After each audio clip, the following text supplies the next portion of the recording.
통성 기도를 못했네요. 자, 우리 함께 인사하겠습니다. 잘 나오셨습니다. 성도님 얼굴만 봐도 은혜가 됩니다. 사랑하고 축복합니다. 네. 우리 지난주에 오셨었는데요. 이제 이온맘 최다혜 선교사님, 우리 이온맘 선교사님 아제르바이잔에서 사역하시는데 코로나 때문에 나오셨다가 지금 국경이 봉쇄가 돼서 아마 올해까지는 못 들어가실 것 같다 이렇게 말씀을 하시더라고요. 수요일 예배에 오셨는데 우리 선교사님 바라보시면서 사랑하고 축복합니다. 한번 더 인사하겠습니다. 사랑하고 축복합니다. 네, 잘 나오셨습니다. 자, 오늘은 성경대학 구약 마지막 시간이 되겠습니다. 42번째 시간인데요. 학개, 스가랴, 말라기 이 세 책을 함께 공부하도록 하겠습니다. 다음 주부터는 신약을 공부를 하지 않고요. 잠시 좀 쉬었다가 또 기회가 되면 신약에 대한 말씀도 함께 나누도록 하겠습니다. 자, 여러분 그 교재의 표를 보시면 학개, 스가랴, 말라기가 가장 마지막에 이 파란색으로 표시가 되어 있는 것을 보실 수가 있을 것입니다. 자, 학개, 스가랴, 말라기는 바로 포로 귀환 이후에 사역했던 선지자라는 사실을 알 수가 있지요. 그리고 말라기 선지자는 이 구약의 마지막 선지자라고 할 수 있고 또 이 말라기서 이후 400년간 성경은 침묵을 하고 있습니다. 하나님의 침묵의 시간. 그러나 역사의 배후에서 하나님은 역사를 하셨죠.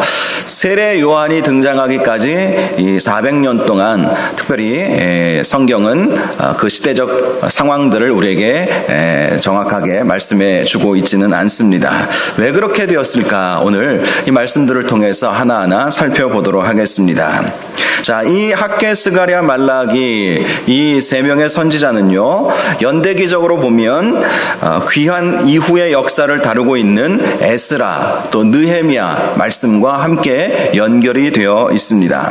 우리가 에스라서와 느헤미야서 함께 말씀을 배웠죠. 에스라와 느헤미야는 포로 귀환에서 예루살렘으로 돌아온 사람들을 중심으로 포로 귀환 이후의 역사를 보여주고 있고, 또 하나의 책이 있습니다. 에스더서. 에스더서는 이 바벨론에 남아있는 유대 백성들의 모습을 보여주고 있습니다. 그래서 포로 귀환 이후에 예루살렘으로 돌아온 사람들, 또 여전히 바벨론에 남아 있었던 사람들의 역사를 성경은 우리에게 보여주고 있고요.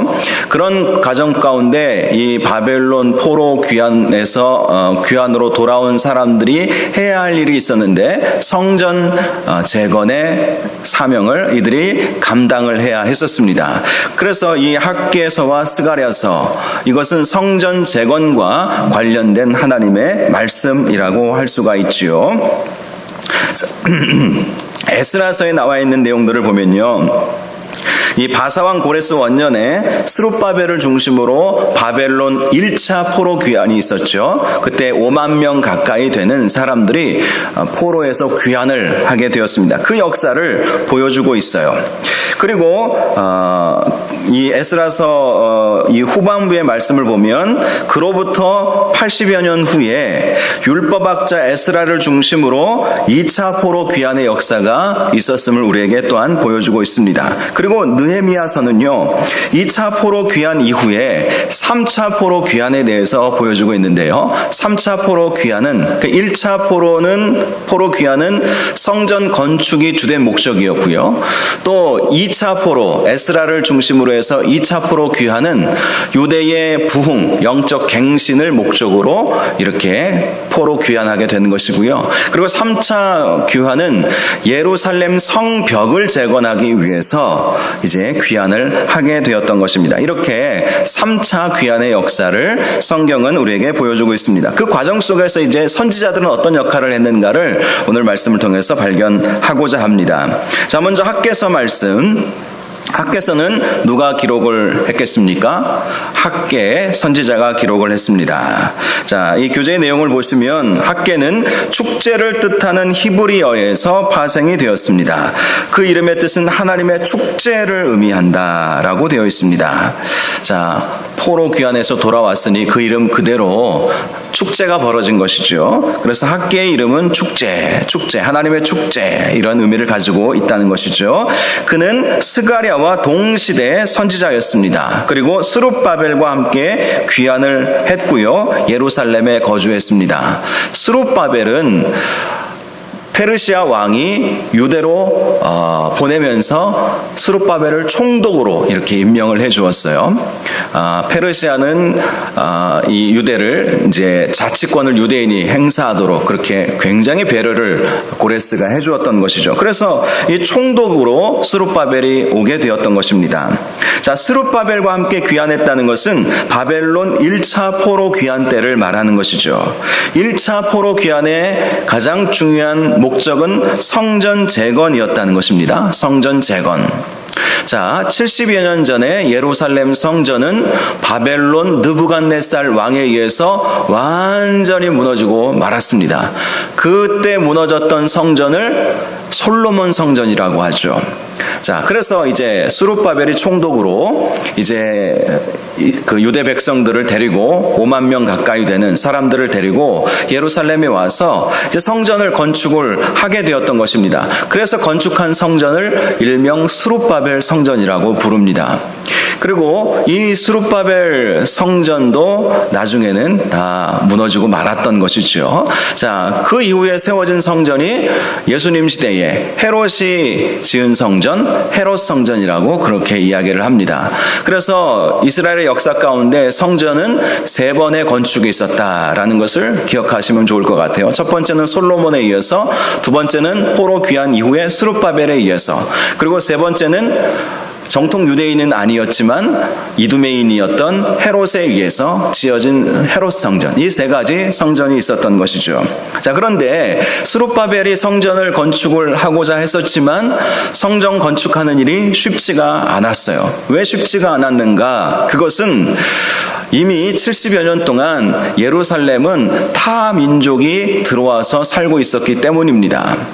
그러니 아무리 총독의 권한을 가지고 예루살렘에 와서 성전을 짓는다 할지라도 방해하는 사람들이 왜 없었겠습니까? 성전이라고 하는 것은 유대인의 정신적 지주 역할을 하고 유대인이 부활한다는 상징적인 역할을 하기 때문에 당시 예루살렘에 살고 있었던 다른 이방 민족들이 예루살렘 성전 짓는 것을 굉장히 방해를 한 거예요. 그래서 처음에 포로 귀환 이후에 성전 건축을 시작을 했는데요. 성전 기초공사만 해놓고 15년 동안이나 성전 재건을 하지 못하는 상황이 되어버렸던 것입니다. 바로 그때 이 학개 선지자가 이러면 안 된다는 것, 우리가 여기에서 주저앉을 수 없다. 하나님께서 기뻐하시고 하나님께서 임재하시는 성전을 우리는 지어드려야 한다. 그렇게 강력하게 백성들을 동원한 것이죠. 격려한 것이고 하나님의 말씀을 선포했던 것입니다. 그래서 학개 선지자의 이러한 선포 이후에 23일 만에 성전 재건의 역사를 시작하게 되었다라는 것이 이 전후 역사의 과정이라는 것이죠. 자, 그래서 언제 기록되었는가? 주전 520년 약 4개월간의 상황을 기록하고 있다는 것을 알 수가 있습니다. 학개서는요, 총 4편의 설교로 구성이 되어져 있는 말씀입니다. 하나님께서 4번의 말씀을 학개 선지자에게 주셨고, 또 학개 선지자는 그 하나님의 말씀을 선포했고, 그 선포한 말씀을 정리해서 학개서로 이렇게 기록을 해서 우리에게 남겨주었다는 사실을 알 수가 있죠. 자, 첫 번째 설교는 1장 1절에서 15절. 이때 이 선포되었던 때는 히브리의 원력으로 엘룰월 8, 9월 첫날이라고 되어 있습니다. 두 번째 설교는 2장 1절에서 9절이고요. 테슈리월 21일. 나머지 두 편의 설교 2장 10절에서 19절, 20절에서 23절까지 말씀은 기슬루월 24일에 선포가 되어진 설교였습니다. 페르시아 다리우스 1세 제위 2년째 이 하나님의 메시지가 선포되었다는 것을 알 수가 있습니다. 이 학개서의 주제는요, 성전 완공입니다. 성전을 완공해야 한다. 성전 재건은 주전 534년에서 520년까지 15년간 중단이 되어 있었습니다. 학개는 중단되어 있던 성전 건축을 완공하도록 도전을 했지요. 세 번째, 포로에서 귀환한 자들이 하나님의 축복을 기대하기 전에 우선순위를 바로잡고 성전을 완공해야 한다는 메시지를 전하게 되었습니다. 그리고 학개는 성전을 완공해야 하나님의 복을 기대할 수 있다는 메시지를 전하게 되었습니다. 그래서 1장 6절 말씀 우리 한번 찾아볼까요? 학개서 1장 6절 말씀, 학개 선지자가 이 성전 완공과 축복에 대해서 어떻게 말씀하고 있는지 한번 1장 6절을 찾아서 같이 한번 읽어보겠습니다. 찾으셨으면 우리 함께 읽어보죠. 시작. 너희가 많이 뿌릴지라도 수확이 적으며 먹을지라도 배부르지 못하며 마실지라도 흡족하지 못하며 입어도 따뜻하지 못하며 일꾼이 삭슬 받아도 그것을 구멍 뚫어진 전대에 넣음이 되느니라. 자, 하나님께서는 이스라엘 백성, 특별히 유대 백성을 포로 귀환하게 하신 주된 이유가 성전 완공을 위한 것이었는데, 여러 가지 어려움에 부딪혔다고 해서 성전 공사를 중단하고 있는 이스라엘 백성을 향해서 그렇게 해가지고는 결코 하나님의 복을 받을 수가 없다는 사실을 강조하게 되었다는 것입니다. 한마디로 성전을 완공했을 때 하나님께서 복을 주신다, 하나님께서 은혜 주신다, 이것을 기억하라는 것이죠. 당시 유대인들의 삶은 굉장히 어려운 삶이었어요. 포로 귀환해서 다시 예루살렘을 재건해야 하는 일은 결코 만만치 않았습니다. 예루살렘은 이미 척박한 땅이 되어버리고 말았죠. 그래서 그 땅을 다시 개간하고 그 땅의 도시를 다시 만든다는 건 너무나도 어려운 일이었어요. 그리고 성전 건축도 하지 못하고 시리에 빠져버린 것이죠. 온갖 방해와 또 삶은 어렵고 너무 힘들고. 그런데 학개 선지자는 오히려 반대로 생각한 거예요. 힘들어도 성전 건축을 하게 되었다면 이러한 일들은 일어나지 않았을 것이다. 많이 뿌려도 수확이 적고 또 먹을지라도 배도 안 부르고 마실지라도 그 갈증을 채우지 못하고 입어도 따뜻하지 못하고 일꾼이 삭슬받아도 구멍 떨어진 전대에 넣음이 되는 것처럼 지금 당시 유대인들의 모습이 그랬거든요. 너무 힘들고 어려운 삶을 살았던 것입니다. 그 이유가 무엇인가? 사명을 감당하지 못했다는 것이죠. 이들은 정말 특별한 사명감을 띠고 그 머나먼 다시 고향으로 바벨론에서 이 예루살렘까지 오는 길은 수개월이 걸리는 길입니다. 그리고 벌써 70여 년이 흘렀기 때문에 돌아왔던 사람들은 이 바벨론 포로 1세들은 아니었어요. 그들의 후손들 3세대, 4세대 흐른 사람들이었습니다. 저도 미국에서 공부할 때 잠시 있어 보았지만 2세, 3세, 미국 이민 2세, 3세, 1.5세만 돼도 한국에 대해서 물론 조금 이렇게 알고 싶고 가보고 싶은 마음은 있지만, 그러나 그들이 쭉 살아왔던 곳은 미국이기 때문에 미국이 그냥 편해요. 그곳이 편하고 그 문화가 익숙하고, 그래서 미국에 사는 한인들을 향해서 바나나라고 이야기하지 않습니까? 겉은 노란데 속은 하얀 것이 바나나잖아요. 그런데 똑같다는 거예요. 속은 미국화되어 버렸기 때문에. 그래서 제가 이제 저는 29인가 30에 미국에 가게 되었는데, 저 또래 젊은 집사들하고도 대화가 잘 안 통하고 생각이 좀 많이 다른 것을 제가 느꼈거든요. 자, 당시에 바벨론에서 태어나서 자란 사람들이 그 머나먼 할아버지 할머니, 증조 할아버지 증조 할머니의 고향으로 돌아간 거예요. 왜 돌아갔겠습니까? 그들은 바벨론이 더 편하고 이미 이제 바벨론에서는 자유를 얻을 수 있지 않았습니까? 바벨론의 페르시아가 이제 바벨론을 무너뜨리고 이제 페르시아의 이 우산 아래에 있어서는 그들은 자유롭게 살 수가 있었어요. 그럼에도 불구하고 이들이 다시 예루살렘으로 돌아갔던 이유 하나는 바로 성전 재건에 사명감을 띠고, 성전, 예루살렘 성전, 우리 할아버지 아버지가 그토록 눈물을 흘리면서 그리워했던 그 성전을 재건하고자 하는 목적을 띠고 사명감을 띠고 간 거란 말이에요. 그런데 현실은 녹록지 않았던 거예요. 그리고 사명도 이루지 못하고 또 삶은 어렵고 힘들고 그러니 절망감에 빠질 수밖에 없었던 것이죠. 그런데 학개 선지자는 그것을 타개하는 방법이 있다. 하나님의 뜻을 먼저 이루어 드리자라는 거예요. 아무리 힘들고 어려워도 하나님께서 기뻐하시는 뜻을 이루어 드리자. 우리가 성전 재건을 위해서 이곳에 오지 않았느냐? 할아버지 할머니의 고향으로 오게 되지 않았느냐? 이곳에서 성전 재건을 통해서 우리가 지금 힘들고 어려운 이 난관을 극복해내자. 이것이 사실 이 학개 선지자의 마음이라고 할 수가 있습니다. 결국 학개가 성전 재건을 위한 메시지를 전하고 23일 만에 이제 성전 공사를 재개하게 되었죠. 자, 학개서의 내용 요약을 간단히 보겠습니다. 자, 스룹바벨 성전의 완공에 대해서 1장에서 말씀하고 있는데 건축이 중단된 성전에 대해서 말씀하죠. 그리고 이 성전은 완공되어야 한다라고 말씀을 하고 있습니다. 자, 그 다음에 스룹바벨 성전의 영광, 즉 스룹바벨이 짓게 될 그 성전은 어떤 하나님의 영광이 임하게 될 것인지 설명해 주고 있는데요. 자, 먼저는 솔로몬 성전의 영광에 미치지 못하는 스룹바벨 성전의 영광에 대해서 말씀을 하고 있습니다.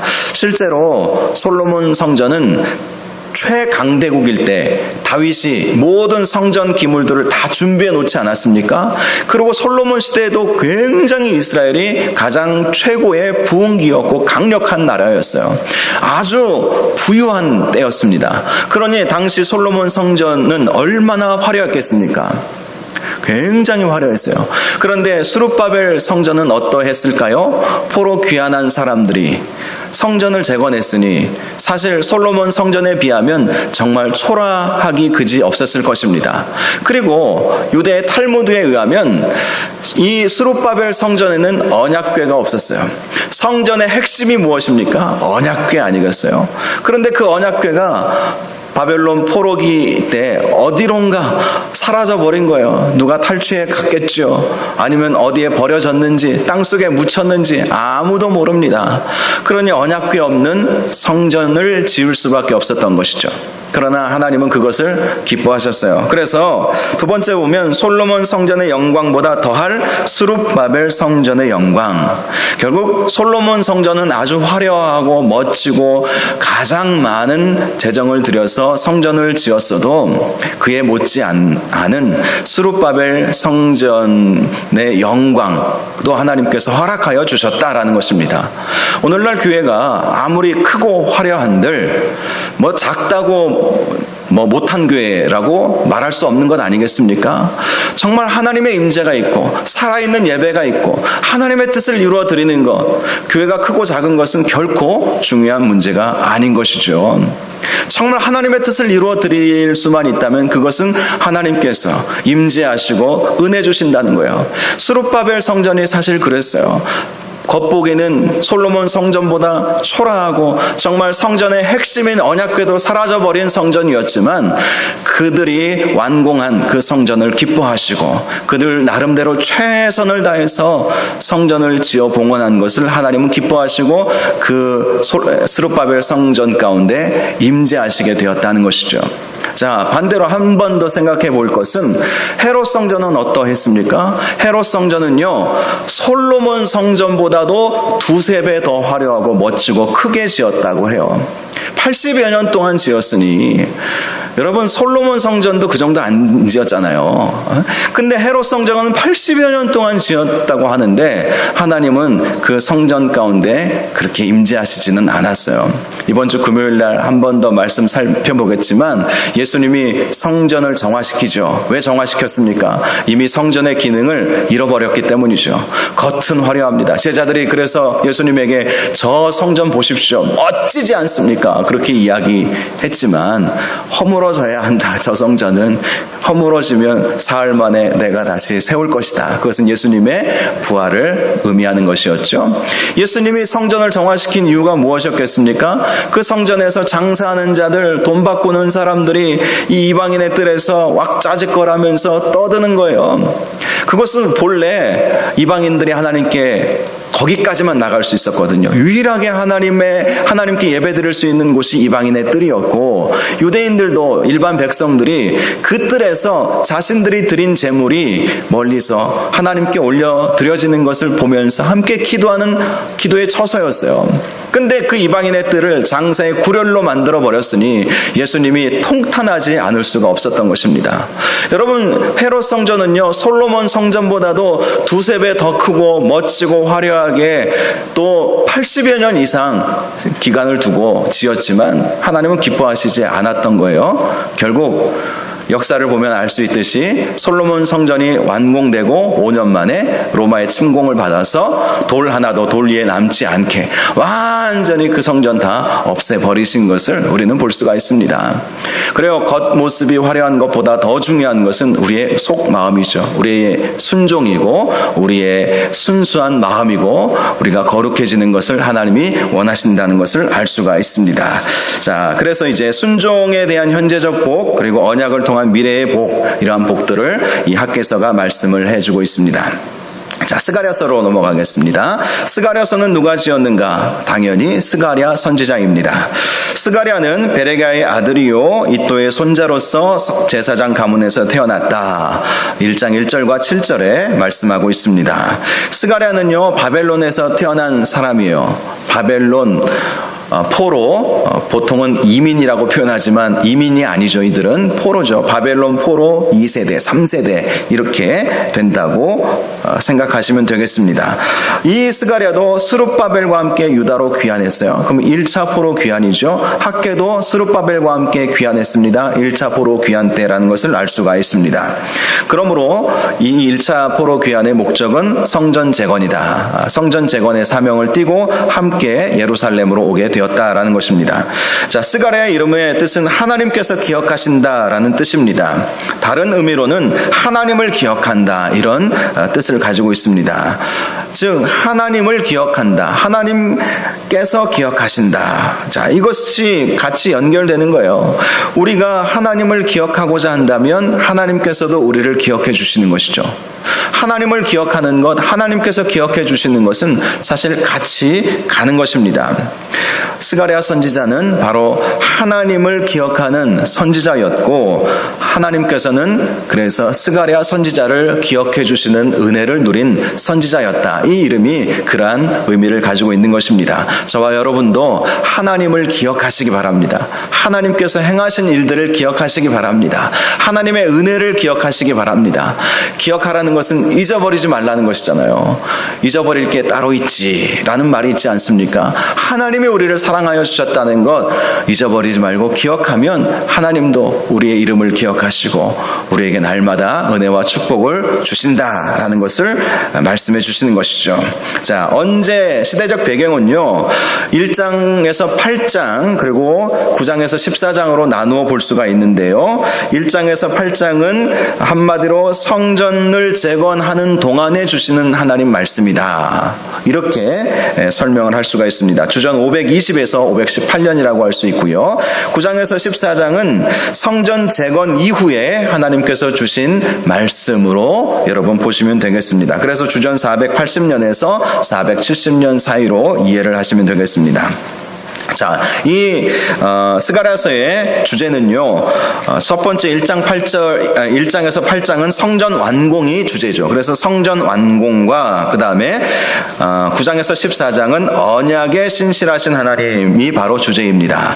그래서 이 스가랴서는 성전 완공 그리고 언약의 신실하신 하나님이 주제다라는 사실을 아시면 되겠고요. 특별히 그 9장에서 14장 언약의 신실하신 하나님에 대해서 말씀해 주실 때에는 메시아 예언이 등장하고 있음을 볼 수가 있습니다. 메시아의 초림과 재림에 대해서 스가랴 선지자가 말씀해 주고 있어요.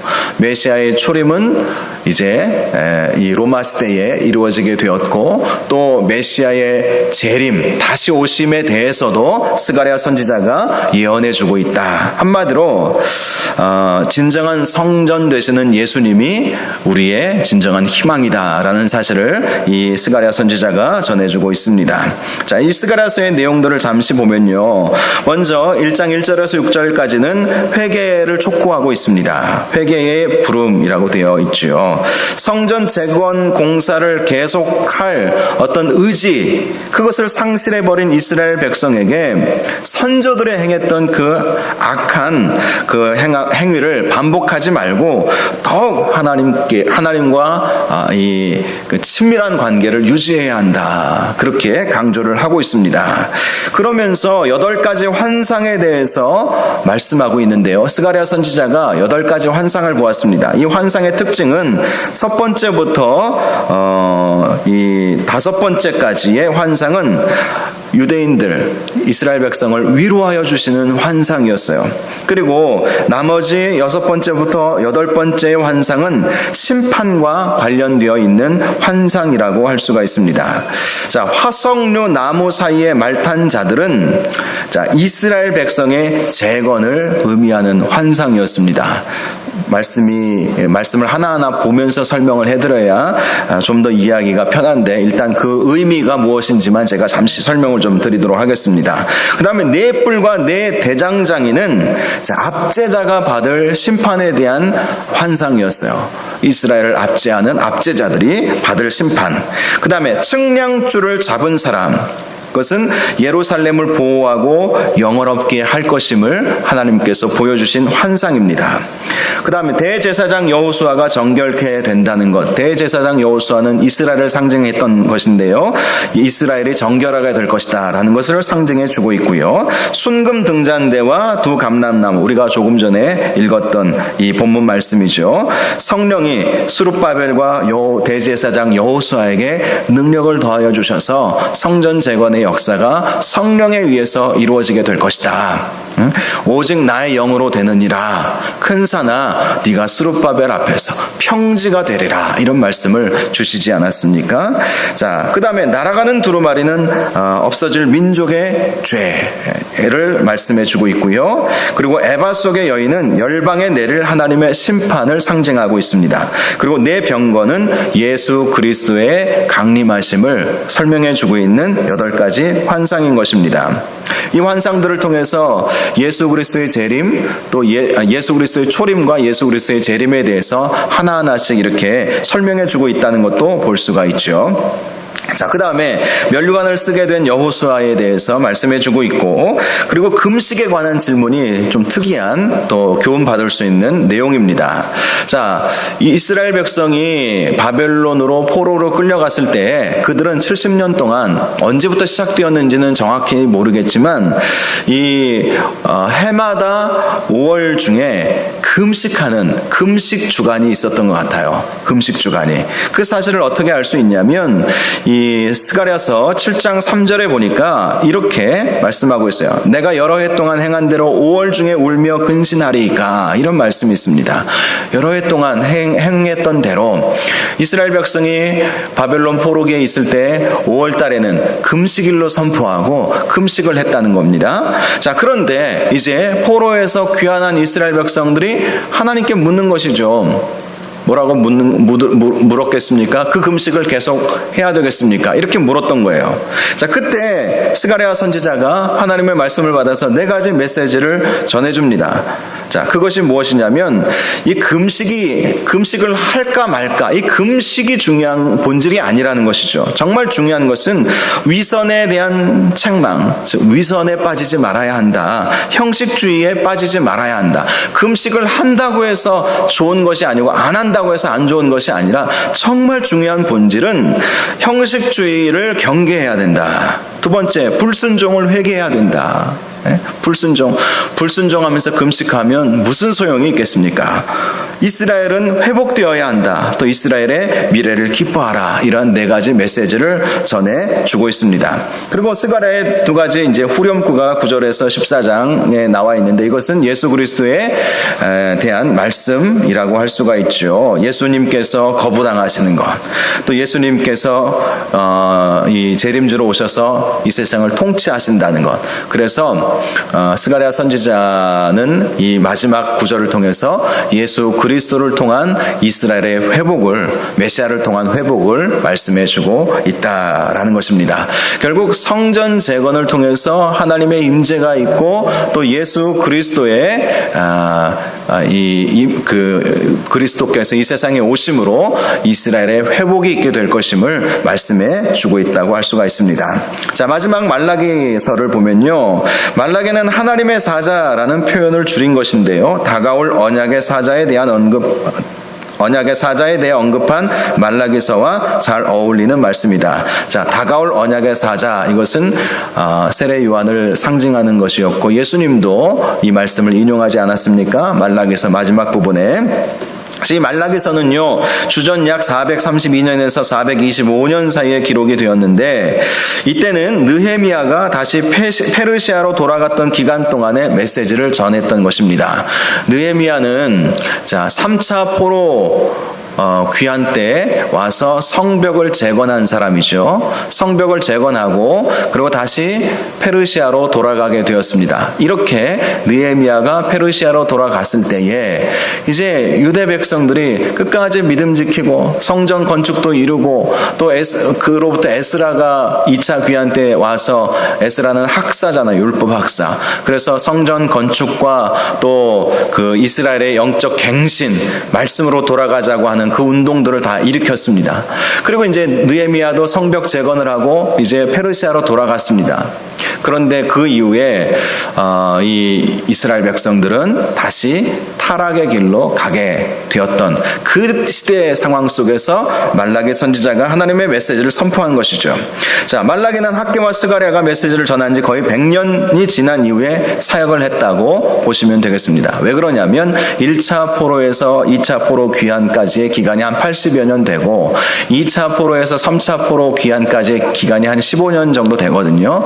그러니까 그걸만 더해도 95년이라고 하는 기간이 생기잖아요. 그리고 느헤미야가 돌아가고 그러므로 한 100년 후에 이제 그 메시지를 전했는데, 그러므로 포로 귀환 100년 후에 이스라엘의 모습을 우리에게 잘 보여주고 있는 것이 말라기서라고 할 수가 있어요.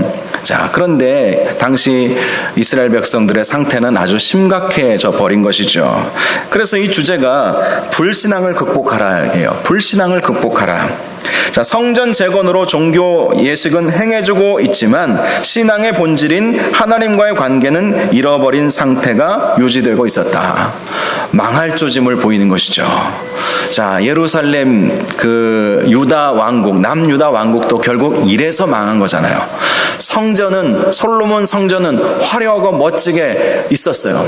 그런데 그 하나님의 성전에서 어떤 일들이 벌어졌습니까? 한쪽에서는 아세라 목상, 바알신을 섬기고 1월 성신을 섬기고 우상신들을 섬기는 일이 성전에서 자행되어 있지 않았습니까? 결국 하나님의 영이 성전에서 떠남으로 말미암아 남유다 왕국은 멸망해 버렸어요.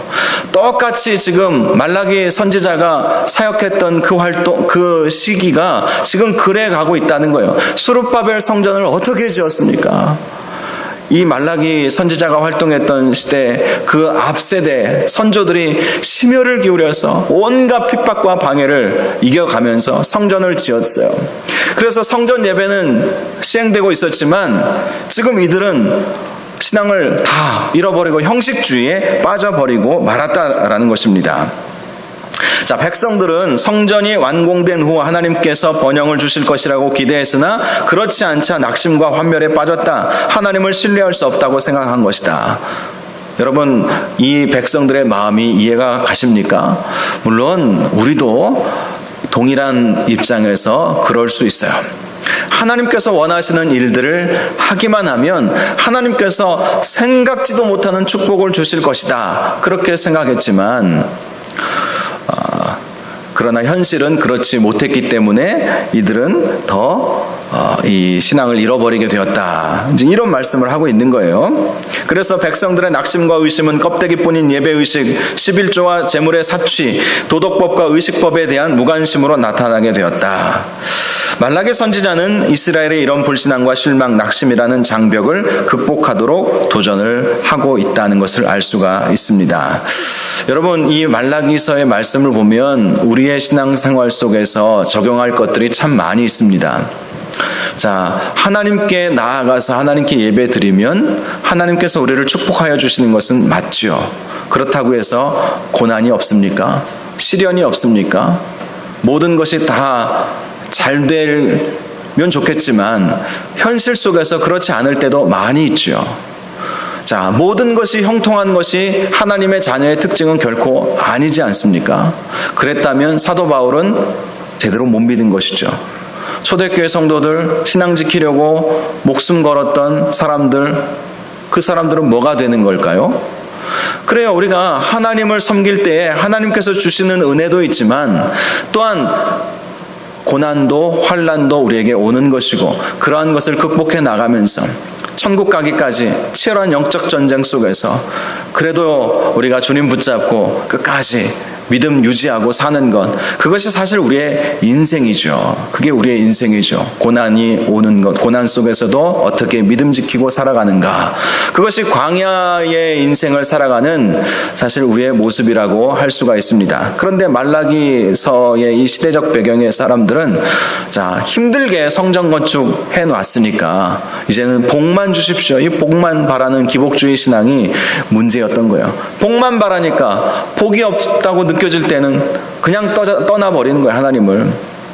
여러분, 그 표적 중심의 신앙생활이 우리에게 처음에는 도움이 되지만 그러나 거기에만 빠져버리면 신앙의 깊이를 경험할 수가 없게 되는 것이죠. 예수님은 우리에게 뭐라고 말씀하셨습니까? 너희가 나를 따라오려거든 자기를 부인하고 자기 십자가를 지고 나를 따를 것이니라 말씀하셨어요.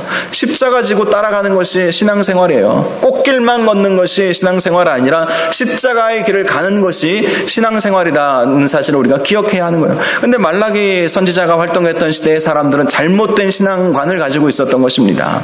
그러면서 그들이 하나님께는 제대로 했는 줄 아십니까? 제사장들은요 다 타락해버렸고요, 일반 백성들은요 말씀에 보면 11조와 봉헌물을 도둑질해 갔다.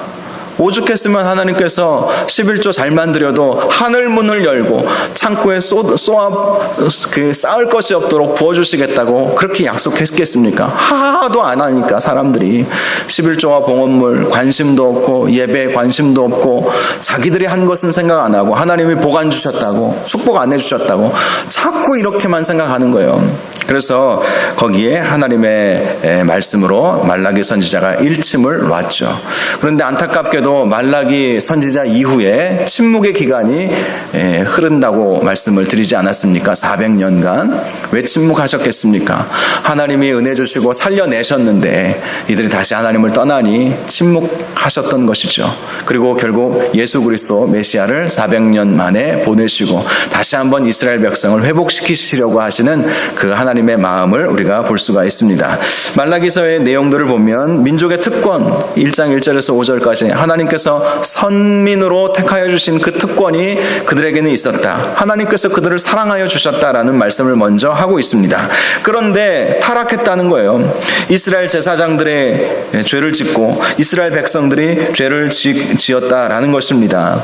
제사장들은요 예배를 제대로 집례해야 할 제사장들이 타락해버린 거예요. 형식주의로 빠져버린 거예요.